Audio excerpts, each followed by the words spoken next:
Hello, Victor here, HistoriaMercedes.com. So previous video I removed the transmission from that car right there, and I wanted to really see what's going on inside real quick. And I also didn't want to carry this thing in one piece, it's very heavy, because I would rather take it indoors in the workshop, make table so I can take it apart on the table rather than just like right here. This is just preliminary, and just take it apart so I can manage the weight, because this bastard is heavy. When it's all assembled, yeah, I'll have to hustle a little bit to carry this thing outside, but I will still we'll keep torque converter along with valve body out, so it's a little lighter. I guess it will be. Obviously it will be like maybe those two weight 100 pounds maybe, so 100 pounds less is good. Okay, enough talking. So just took the front bell housing off, obviously torque converter off, and front planetary gears and the valve body along with conductor plate. Just put the pan back on just in case it doesn't leak too much. And sure enough, I don't have to go far just to see the damages here. It's actually not as bad as I thought, as far as I can tell right now. As you can see, these are our frictions right here, so they just completely fallen off, delaminated, or whatever happened here, probably delaminated or rusted off, whatever the case is, they just crapped out.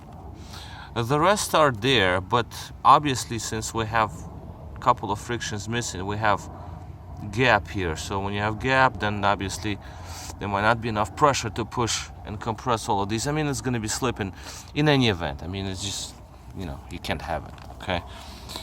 The valve body I cleaned up in a couple of older videos I have there, and once I cleaned it off, as you can see, it got completely blocked off with friction material. It's just never-ending saga. It's not worth it, really. It was an experiment, put it that way. And it actually did drive again. It drive again actually well. It's just that still I have issues, because once they start falling apart, there is no stopping it. Okay, the surface, like there is a little bit of rusting going on. As you can see inside torque converter in there, you got a little bit of a surface rust. I don't think it's very major, and I'll drain torque converter and take a look at the fluid, what comes out of it, see if I can reuse it.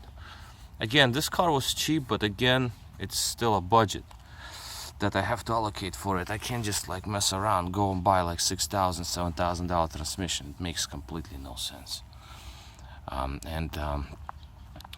This is basically the valve body. I showed you that. Planetary seems good, at least the front one. I checked the gears, and all the gears seem good. Bearing is not destroyed. Seals look good. There is no really rust on it. A little bit of a surface rust, as you can see right around here, but that all will wash off. This is all gonna go. That's gonna be spotless again. Just a quick parts washer and done deal. That is that. On this end right here, I don't know how those frictions look. How do they look? I don't know. The bearing inside is good. And again, very minimal surface rust. That's encouraging. And inside, see, now it's very manageable. I can carry this around. I have to take it downstairs in the basement. That's where my workshop is. So here is another bearing here. It looks fine. Double. As you can see, 2 rollers, empty spot, 2 rollers, empty spot, 2 rollers, empty spot. So that all looks good to me. So that is fine. Then we got more discs back behind. And yeah, basically the way I see it is that everything seems fine except for the clutch pack up front that fell apart. That's it. Hopefully that's all there is to it. There is no blockages in these lines. These are some passages from bell housing, from the pump. I have to obviously take this all apart and take a look at the pump, see what's going on there, make sure the pump isn't scored or anything. But this is, I mean, as bad as it looks and it sounds, but this is hopefully all that is wrong with it. Just the friction discs. And steels, they're not blue yet. See, there's like one friction over there, as you can see. It's like nothing.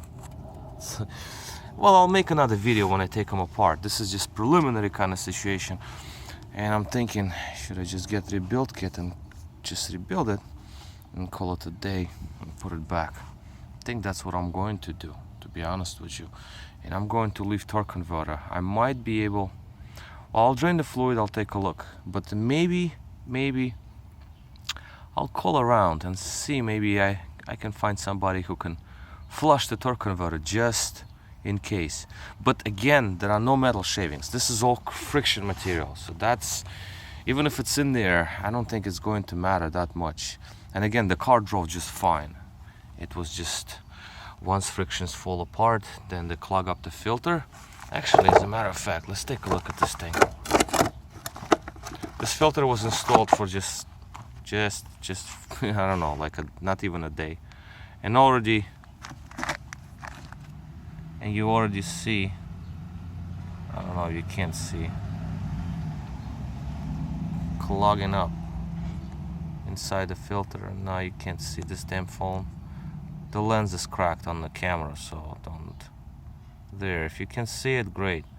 These are frictions, so obviously more and more deteriorate, more and more slippage, and more less and less time I have with gear engagement because pressure drops, and that's it. Okay, so can't seem to find my socket. Like, it's like 32 millimeter, I think, deep wall, not thin wall, but deep socket for the yoke. So if anything, I'll just chisel it off for now. I don't know where that socket is. I gotta find it. It's gotta be somewhere. All right, I'll call it quits. This is Victor at HistoriaMercedes.com. This is another part about S600. A journey, I would rather say, because there's so many things wrong with it. All right, thank you for watching.